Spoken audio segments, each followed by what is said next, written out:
Hey guys, thanks for visiting Extreme Health Radio, where we have weekly radio shows designed to empower you to take back control of your health and life. This audio blog is brought to you by Vitamix Blenders, where, in my opinion, the creativity in the kitchen is endless. You can make soups, juices, sauces, smoothies, ice cream. It's pretty much my favorite thing. I use it 3 times a day. I know Justin does as well, and we just absolutely love it.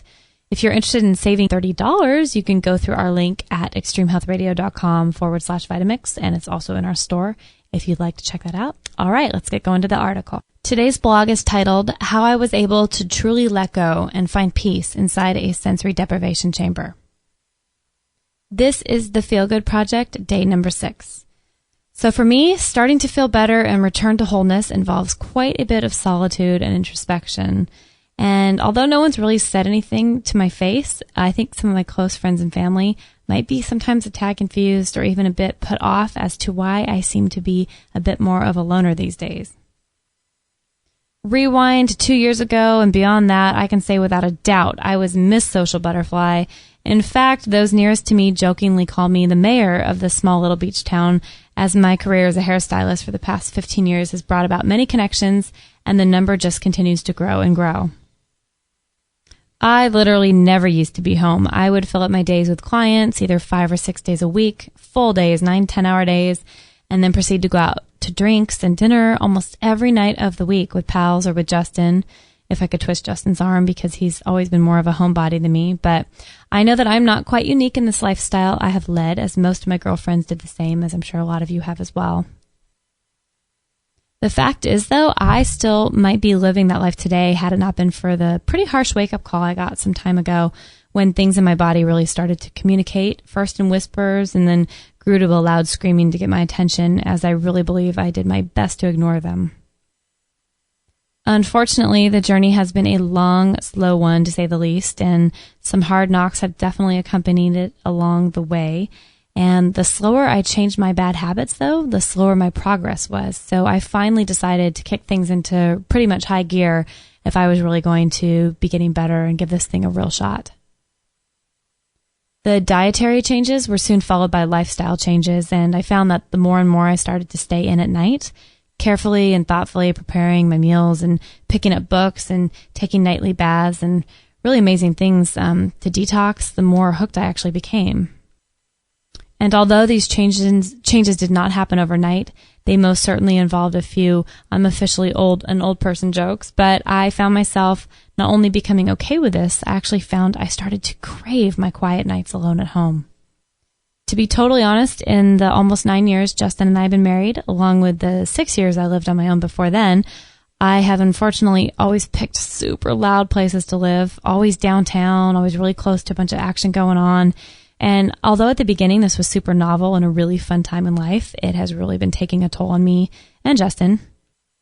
And for living in a small little beach town, it often feels and sounds like we live in a busy, bustling city. And there is rarely one truly quiet moment for us each day, which can prove quite challenging for an empathic person who really needs solitude and quiet to even function. But until we are able to leave this place and move forward into something much more aligned with what I believe is our true desire for peace, we need to learn how to create a bit of what we need with what we've got to work with for now. I have been introduced to the very best way, in my opinion, to find peace and solitude within the past few months, and that is the isolation tank. It is also known as a sensory deprivation tank, also known as floating or float therapy. Hands down, this is one of the coolest experiences ever. Today, I had what I believe was my 5th session, and I am totally hooked. So to explain it simply, this is a dark chamber-like room filled with about 12 inches of magnesium salt and over 800 pounds of sea salt, if you can believe that.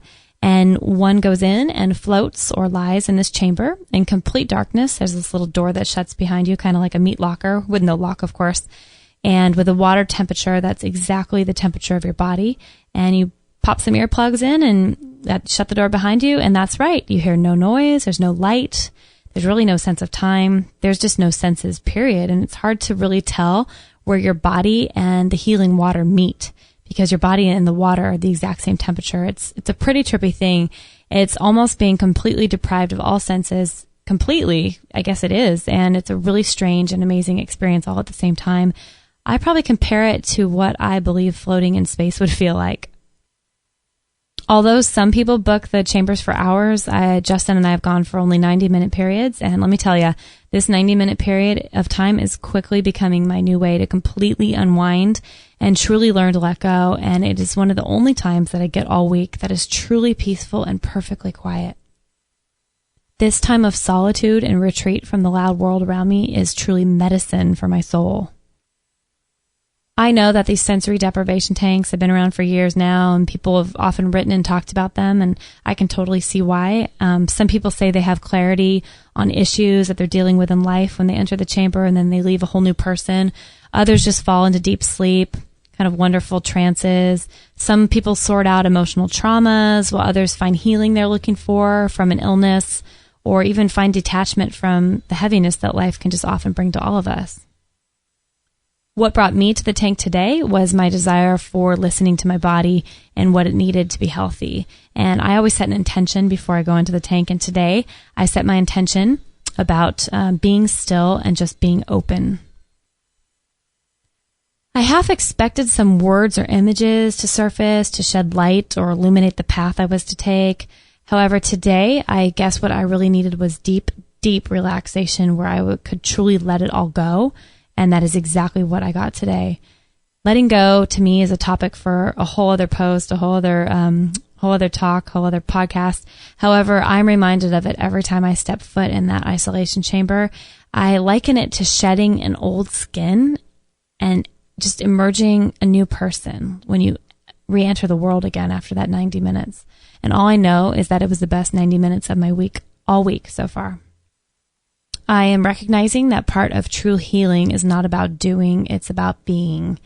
And my next visit probably will hold a completely different message for me, but today it was exactly what I needed. So my feel-good moment of the day today had to be digging salt out of my ears hours after my float session, reminding me of the beauty of the day and encouraging me to stay in the place of let go. Just a little bit longer still. If you like this information, please help Justin and I out by subscribing and leaving us a 5-star review on iTunes. Just search for Extreme Health Radio, all one word.